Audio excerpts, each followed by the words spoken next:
Como hemos visto a lo largo de toda la mañana, la experiencia de cliente en entornos B2C nos parece a todos muy obvia, y aquí se han puesto ejemplos o casos donde compañías están generando experiencias muy memorables para clientes. Para clientes de entorno B2C que ya se ha podido demostrar que tienen un ROI positivo. Pero cuando nos movemos en entornos B2B, pues se da la circunstancia de que las emociones, que también intentamos generar emociones a nuestros clientes, pues a veces tienen que convivir pues, con los procesos de compras, las licitaciones, las compras corporativas, y ahí empieza un poco la complejidad, ¿no? Digamos que hacer experiencia de cliente cuando tienes productos tan sexys como Apple o como Coca-Cola es sencillo. Cuando estás vendiendo servicios en entornos B2B, ahí empieza la complejidad.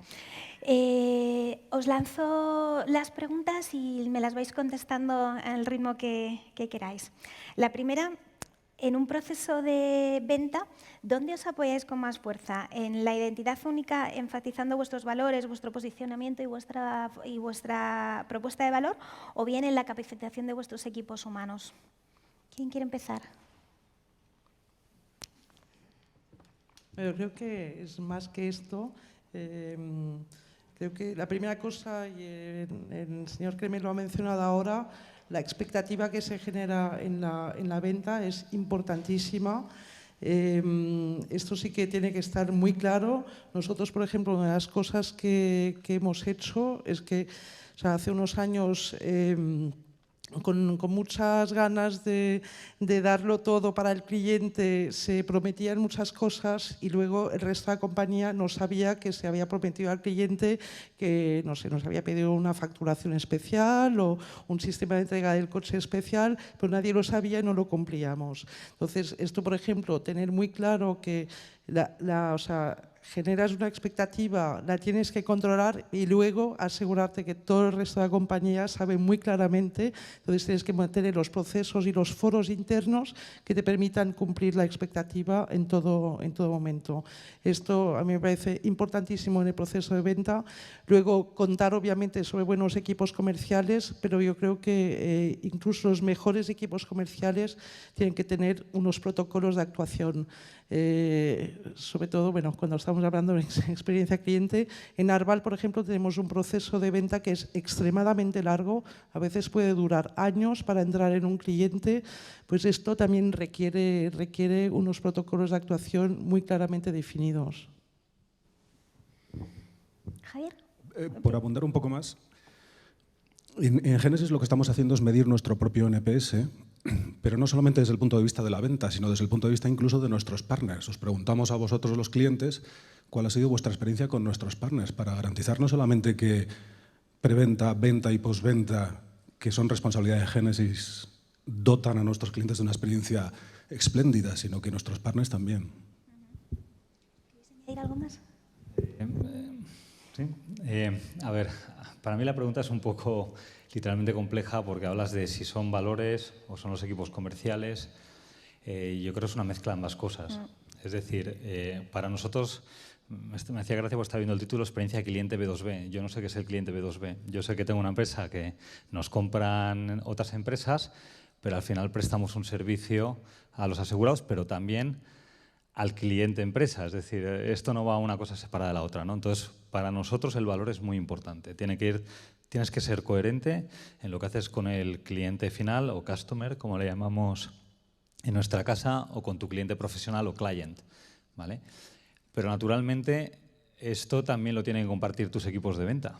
Es decir, si ellos no tienen una vocación hacia el cliente profesional al que le venden o viceversa, no están empapados de la cultura hacia el cliente final o en nuestro caso asegurado, pues ambas cosas no encajan. Claro. José María, en vuestro caso, sí, en nuestro es B2B caso, puro, ¿no? Pues, sí, la realidad es que para mí, yo sí que veo diferencia en el mundo B2C y B2B, porque al final en el mundo B2B es muy difícil el poder identificar exactamente quién es tu cliente.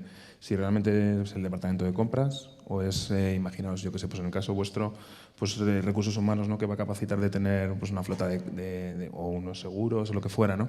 O sea, quién es el que lo compra realmente, el que lo implementa y quién es el que lo va a usar. Y en muchos casos el departamento de ventas, que era un poco la pregunta, yo creo que está más centrado en identificar quién es el decisor que se va a encontrar dentro del proceso y tiende a ser marketingiano, en nuestro caso también, obviamente. Y lo difícil desde mi punto de vista es que ese mensaje, esa expectativa que se establece en el departamento de ventas se cumpla luego alrededor de toda la organización. Claro, porque aquí yo ya voy a enlazar con la siguiente pregunta, que era asumiendo que hay distintos interlocutores en el proceso, en vuestro caso, Cecil y Javier, más porque tenéis cliente corporativo, pero después hay un usuario final. Entonces, asumiendo que la experiencia tiene que ser diferente en cada proceso, en el momento de la venta y después el usuario final, ¿cómo hacéis que esa experiencia de cliente sea consistente? Bueno, esto es el tema bastante complicado porque en nuestra organización, además, el cliente lo sigue una parte de la organización y el usuario otro. Entonces, esto complica la cosa.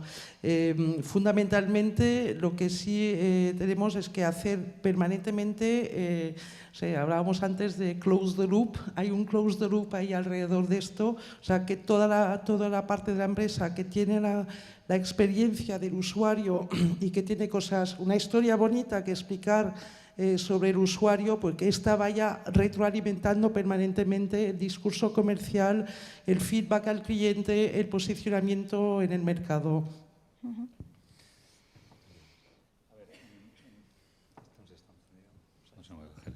A ver, en nuestro caso hay que entender que en el proceso de compra, como decías, interviene mucha gente. O sea, a veces simplemente es una dirección de recursos humanos, pero a veces ni siquiera tratas con recursos humanos, tienes un comprador profesional como puede ser un mediador. En otros casos, aparte de recursos humanos, está procurement o compras, en otros casos la dirección financiera, en otros casos es el CEO, tiene mucha gente.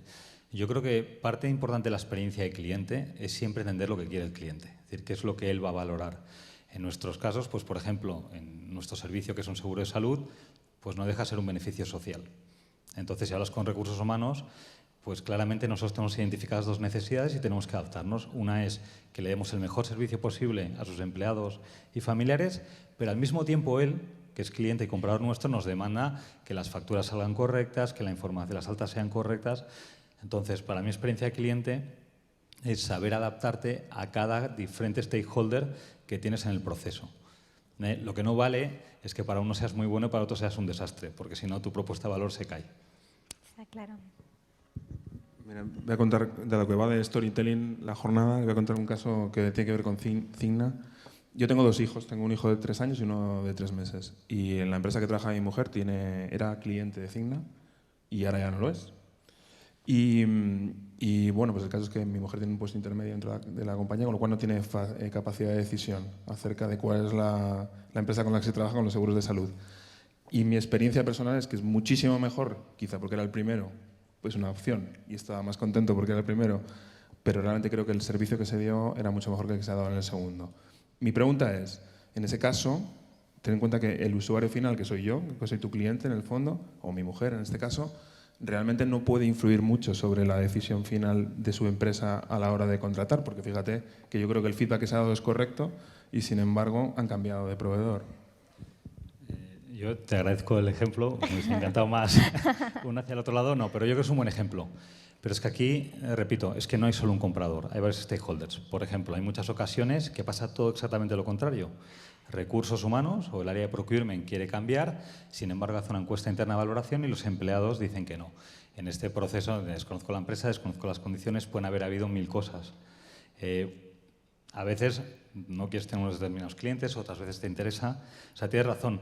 Yo sí que diría, y he hecho un capote, no creo que haya muchos por aquí, pero a nuestros colegas de recursos humanos creo que en general tienden a tomar muy en consideración la opinión de los empleados, puede que en este caso, pues por diferentes motivos, el que fuese económico o el que fuese, no pudieron continuar con nosotros. Pero sí, se valora la opinión de los empleados. Yo creo que estamos dando por supuesto que la experiencia de cliente es una y no hay una experiencia de cliente. Yo creo que hay tantas experiencias como clientes tenemos, ¿cierto? Bien, sabéis que la tercera de la I la segunda de la I de nuestra onda del cliente habla de impulso de la organización. Y vosotros, evidentemente, sois los CEOs de vuestra compañía. De alguna manera habéis aprobado que vuestra compañía esté dentro de la asociación, con lo cual asumo que creéis en la experiencia de cliente y sois estos líderes que la impulsáis hacia abajo en la organización. Pero ahora que no están aquí vuestros equipos y que nadie os oye, contadnos cuáles son los retos a los que os enfrentáis cada día a la hora de impulsar la experiencia de cliente como un must dentro de vuestras organizaciones. Me lanzo yo, está primero. Yo creo que al final lo más importante, o sea, previamente a la experiencia de cliente, está el cliente en sí. Entonces sí que creo y soy un convencido de que al final la organización tiene que estar orientada al cliente, con la dificultad que esto tiene, porque se escribe muy rápido, se escribe muy fácil y ponerlo en el centro del negocio, pero realmente luego es complicado el establecerlo por todos los lados. En mi opinión, el concepto experiencia es algo muy parecido a lo que puede ser la calidad. Yo no creo tanto, como se ha dicho hoy, en la creación pura de un departamento de experiencia de cliente.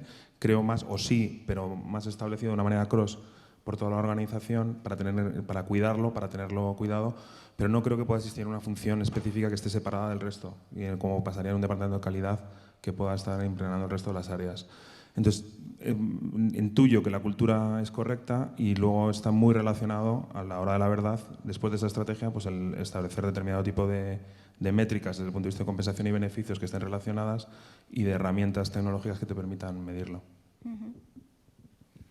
Bueno, yo creo que nuestro papel es fundamental, no solamente en garantizar que nuestros equipos transmiten esas experiencias a nuestros clientes, sino que las adoptan ellos como parte de su metodología diaria de trabajo, ¿no? Si nosotros los líderes que estamos en primera línea no somos los que damos ejemplo, ¿quién lo va a dar? Yo creo que es una labor fundamental, parte de nuestro trabajo, y creo que estaremos todos de acuerdo. La verdad es que es difícil añadir algo más, está claro. En nuestro caso fue muy fácil porque empezó por el CEO mundial, por lo cual ya no es que me lo quieras tú, es que ya viene desde arriba. Pero sí que creo que hay una cosa que para mí es clave, y la experiencia de cliente no es solo nuestro deseo. Creo que es muy importante conseguir una cultura en la compañía. El concepto de cultura es importante. Comentas hace un momento que es un proceso transversal. Yo no quiero entrar en detalles si es un departamento o no, pero estoy de acuerdo. Tiene que ser transversal a la compañía. Tiene que venir impulsado desde arriba, tiene que haber métricas, tiene que haber compensación. Pero si no convencemos que sea un tema de cultura, por ejemplo, en nuestra compañía, todo empezó con un comité de experiencia de cliente donde estaban representados, suena mal decirlo primero, pero aparte de mí mismo, 3 miembros del comité de dirección, incluido recursos humanos, porque creíamos que era un tema de cultura, ¿no? Entonces creo que es un buen ejemplo de lo que han dicho mis dos compañeros anteriormente. Sí, bueno, nosotros en Arval tenemos una experiencia muy comparable. De hecho, se impulsó todo esto desde el comité ejecutivo, incluyendo también recursos humanos. Creo que ahí juega una función clave en instaurar esta cultura. Luego yo diría que si queremos ser francos y explicar cuáles son las dificultades, como mínimo desde mi perspectiva, creo que, bueno, como todos estos procesos de transformación y de cambio cultural, asegurarse que todo lo que se ve, lo que se dice, lo que se quiere hacer desde arriba llega a todos los elementos de la organización, desde luego esto es lo más difícil. Esto, bueno, hay que ser humilde y realista y seguirlo trabajando, con lo cual esto quiere decir que es un proceso permanente de transformación, de implicación de todo el mundo. El Mid Management juega un rol esencial en este despliegue. Creo que a veces tendemos a olvidarlo, pero es esencial esta capa de la organización. Para mí esto es lo más difícil. Y luego encontrar el equilibrio, que esto también en grandes multinacionales somos mucho de procesos y de protocolos, de metodología, etcétera, pero encontrar el equilibrio entre tener las cosas muy metódicamente organizadas, obviamente eficientes, obviamente una organización muy orientada al cliente, pero tener este pequeño espacio de libertad en cada espacio de la compañía, un espacio de libertad donde alguien pueda decir: aquí, en este caso, en este cliente, el protocolo, nuestra metodología no funciona y voy a encontrar otra solución. Estas son las cosas que no se definen en un PowerPoint, no se definen en un proceso, también es cultural, pero es importantísimo que dentro de la organización haya este pequeño espacio a todos los niveles. Bueno, yo creo que ha quedado claro que los cuatro sois believers de la experiencia de cliente. Yo os preguntaba por los retos y efectivamente, Cecil, tú sí has puesto de manifiesto algunos de esos retos, pero al final supongo que volvemos a la eterna lucha entre comercial y marketing, que son los que miran hacia el cliente, y operaciones, ¿no?, que son los que luego sufren en el día a día. ¿Queréis compartir con nosotros alguno de esos retos o algunas decisiones difíciles que hayáis tenido que tomar donde tenías que poner... Cuando los dos tienen razón y tú como CEO tienes que tomar una decisión en favor de la experiencia del cliente? Yo creo que el cliente siempre primero, el interés del cliente siempre primero, obviamente siempre que sea compatible con el interés de la compañía. Nosotros en Arval hemos intentado una cosa que, bueno, estamos en construcción, pero me parece muy interesante, es que hemos reorganizado toda la organización alrededor del cliente, pero físicamente. O sea que hay alrededor de la misma mesa el comercial, el responsable de facturación, el de operaciones, el de la entrega del coche, o sea, toda la gente que tiene que intervenir en la cadena con el cliente están físicamente sentados alrededor de una misma mesa. Lo más interesante de esto es que, claro, cada uno depende de un jefe distinto, porque hay una dirección de operaciones, una de entregas, una de facturación, etc. Entonces, estos equipos espontáneamente trabajan juntos porque entienden que ahí les facilita mucho la vida. Luego, lo curioso es que esto ha obligado a los jefes de estos a trabajar juntos, cosa que a veces no lo hacían tan espontáneamente. Entonces, bueno, pues estos son experiencias organizativas que siempre tienden a tender puentes entre todas las organizaciones, entre toda la organización, y sobre todo poner el cliente en el centro. A ver, yo pensando un poco esto, creo que a veces esta batalla también hay que entender por qué se produce y si es que se produce, ¿no? Y yo creo que una experiencia de cliente o desde nuestra compañía suele producirse por dos motivos.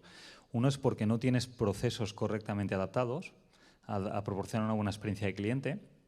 Puedes haber primado a veces demasiada estandarización u otras cosas, y es bueno revisarlo. Y otras veces es porque realmente aquello es una excepción, como tú decías, es algo que se sale de la regla y que tienes que tener trabajadores que tengan suficiente empowerment para tomar una decisión. Yo creo que en nuestro caso lo que hemos hecho es abordarlo como grupo y separando diferentes cosas. Hay un comité senior que decide en proyectos e inversiones a largo plazo relacionados con experiencia de cliente, en el que participan precisamente comercial, operaciones, dirección de recursos humanos y dirección general, para decidir qué es lo que queremos invertir en los próximos 3-4 años.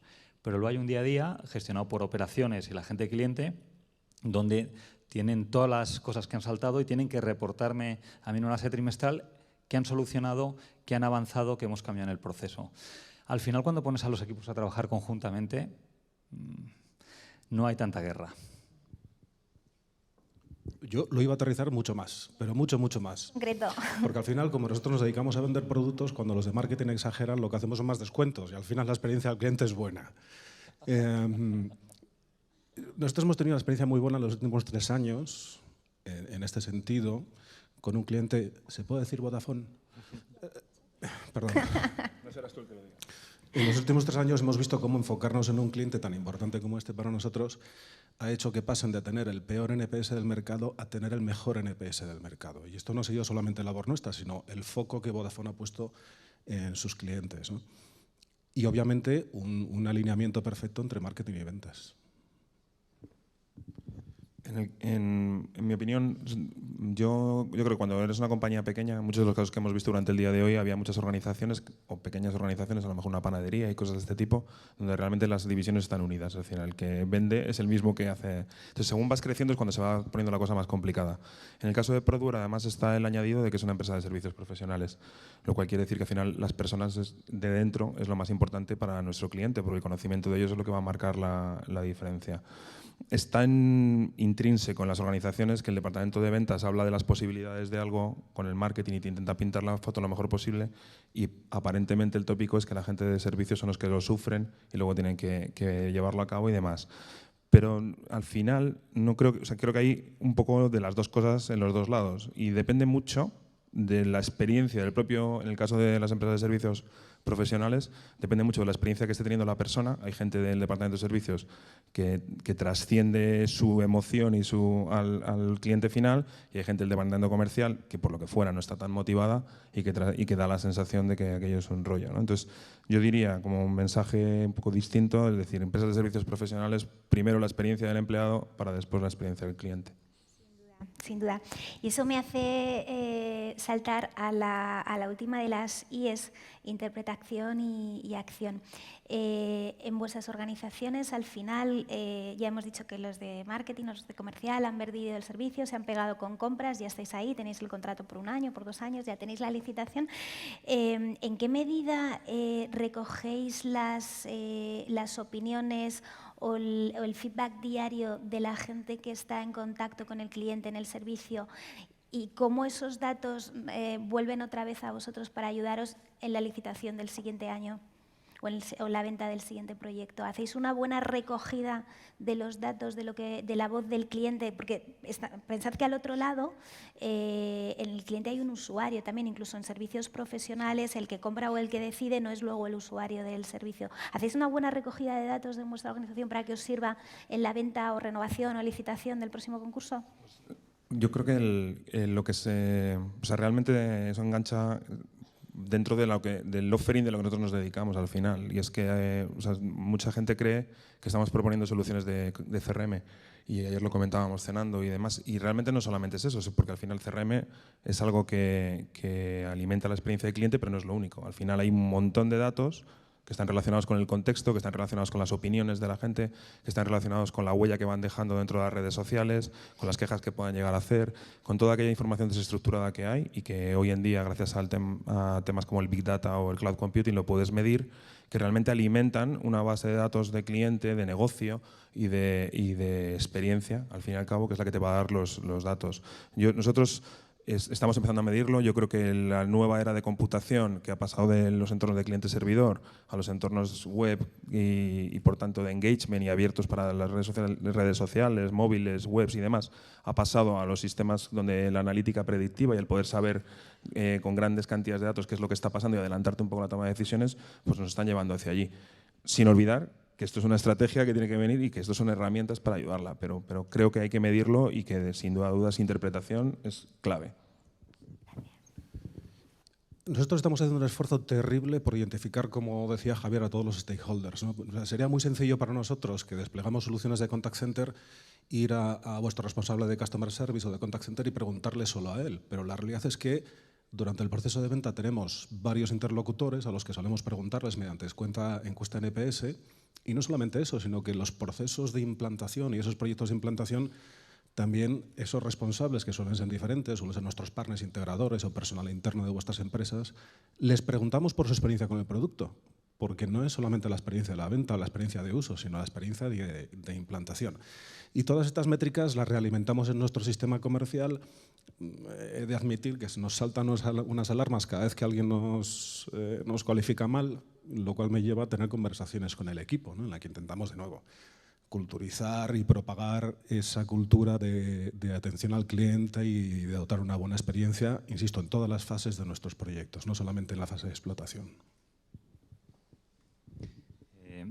En nuestro caso yo separaría lo que es el cliente B2B del cliente B2C, o sea, del asegurado del comprador. En el B2B nuestro sistema es muy tradicional, es decir, tienes account managers y en cuanto algo salta, te puedo prometer que a los 2 segundos lo sabe toda la compañía si es importante. Yo creo que lo interesante es en la parte del B2C y para qué utilizas los datos, ¿no? Nosotros estamos en un proceso de cambio, medíamos históricamente el NPS, el Enterprise NPS, lo medimos a nivel de compañía, esto sirve para compensación, pero estamos combinando cada vez más con NPS transaccionales, medir procesos específicos que creemos que tienen impacto en cliente y cuando se producen desviaciones averiguar por qué, hacer mucha encuesta activa a asegurados para entender qué ha pasado, qué ha ido mal y todo eso se va recogiendo. Hay diferentes mecanismos, podría estar casi 20 minutos hablando de los diferentes, pero sí que creo que lo importante no es tener dato, es lo que haces con el dato. Entonces, más que tener muchos datos, yo le pediría a toda la gente que esté en esto que diga, a ver, ¿qué dato quiero y para qué? Y si la gente es capaz de contestar el para qué, entonces van a conseguir que desde arriba el dinero necesario para captar esos datos se ponga encima de la mesa. Sí, creo que en Arval nosotros debemos hacer más o menos todos los NPS, encuestas que nos han dicho que teníamos que hacer, del cliente, del conductor, genéricos, luego por proceso. Bueno, esto está todo medido. Hay dos cosas que yo añadiría. La primera, importantísimo, que los resultados de esto se compartan entre todas las áreas de la compañía, se analicen conjuntamente y se propongan planes de acciones conjuntamente. Creo que esto, aunque a veces digas, no, pero esto es buen proceso, que está el departamento. No, hay que valorarlo conjuntamente, es la primera cosa. Luego hay una medición importantísima también, creo, que son las reclamaciones. Hay que inculcar la cultura de que la reclamación es una gran oportunidad. Yo hace unos años, al llegar a Arval, puse a los comerciales un objetivo en número de reclamaciones. Me dijeron que estaba loca, porque claro, es que el objetivo de un comercial no es tener reclamaciones, pero el objetivo de esto era realmente aflorar todo lo que eran reclamaciones que no estaban bien detectadas, bien identificadas, bien comunicadas al resto de la compañía, con lo cual pues, la compañía perdió una inmensa oportunidad de dar respuesta a los temas y a corregir las disfunciones. Entonces, reclamaciones también para mí es un elemento importantísimo. Sin duda, y además, volviendo al tema de interpretación y acción, es la posibilidad de darle a los empleados del frontline o a los comerciales el empowerment suficiente en nombre de la compañía para poder dar una respuesta inmediata al cliente, ¿no?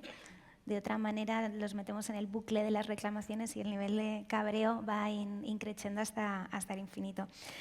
Bien, y ahora viene la pregunta del millón.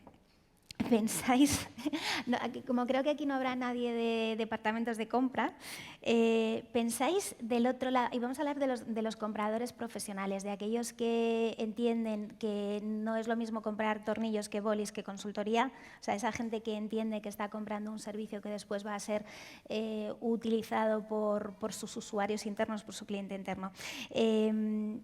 ¿Creéis que del otro lado hay compradores que entienden y valoran la inversión en la experiencia de cliente y que el precio no es el único factor? Yo creo, lo tengo clarísimo. Primero, creo que los procesos de compras dentro de la empresa tampoco son temas de solo un comprador. Bueno, en el caso de las flotas, ahí pueden intervenir que si recursos humanos, la dirección financiera, etcétera, con lo cual al final acaba habiendo mucha gente influyendo como mínimo en este proceso, y esto es lo que tiene que hacer el Relationship Manager, ¿no? Entender bien las necesidades de del cliente. Y se me ha perdido la segunda idea, perdón.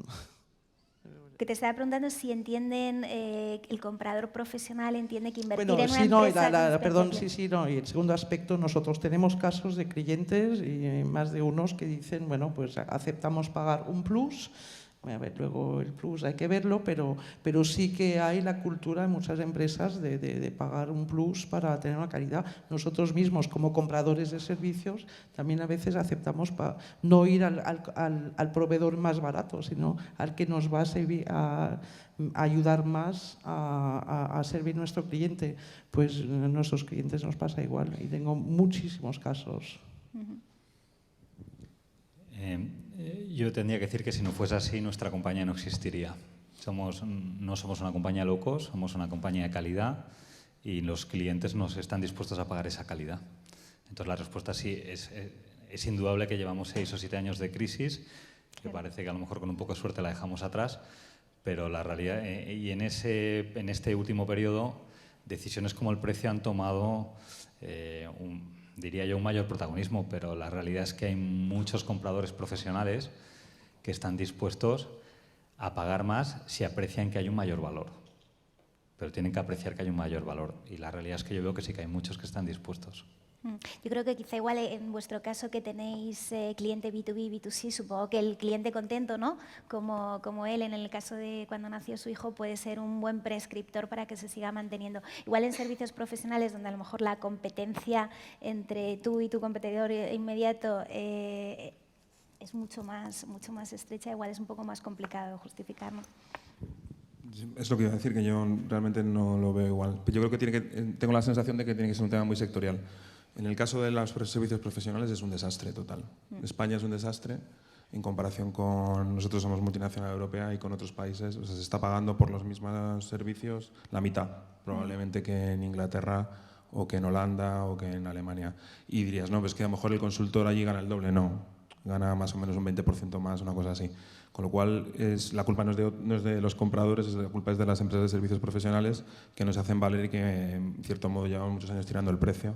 Y así es muy difícil, porque al final tienes que invertir en tener gente buena, que se siga formando y que aporte algo diferencial al cliente.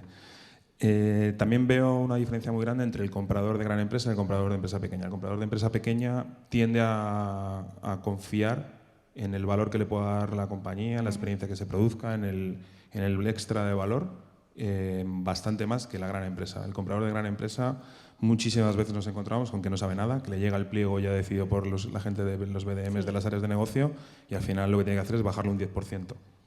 No te digo nada si existe un pliego. Desgraciadamente es así.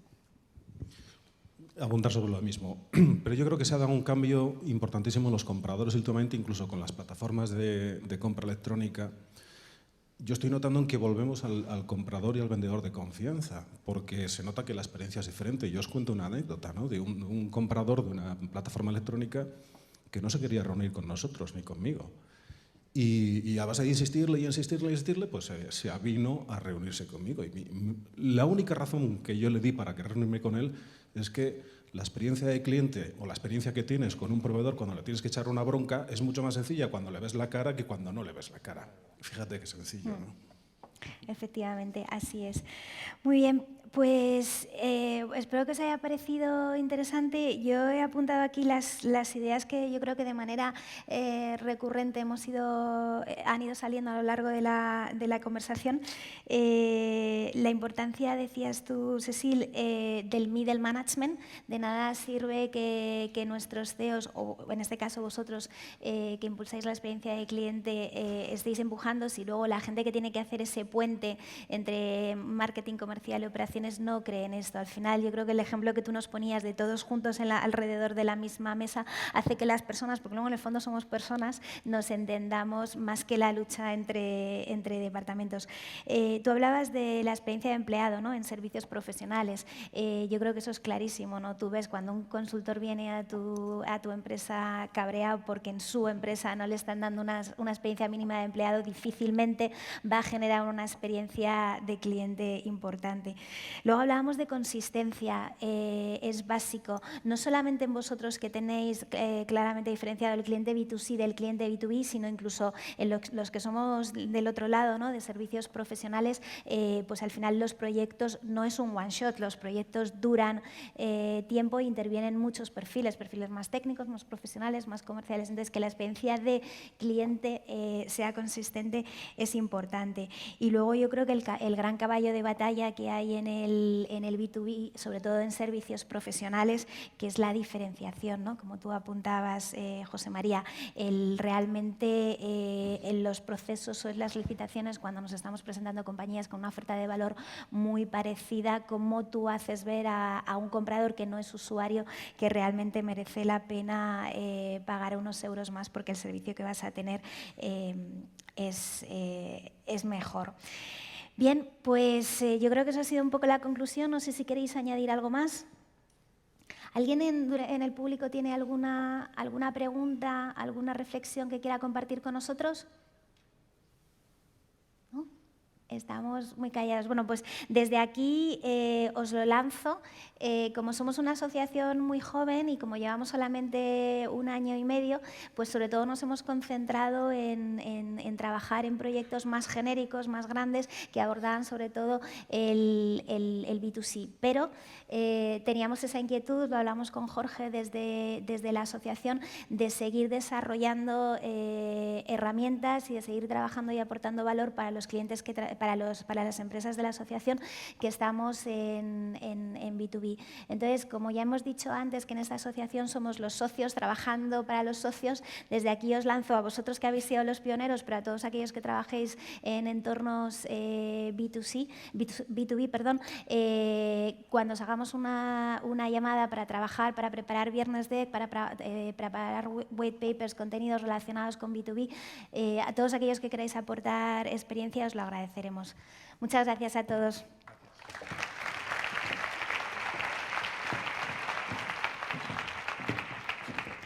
Gracias.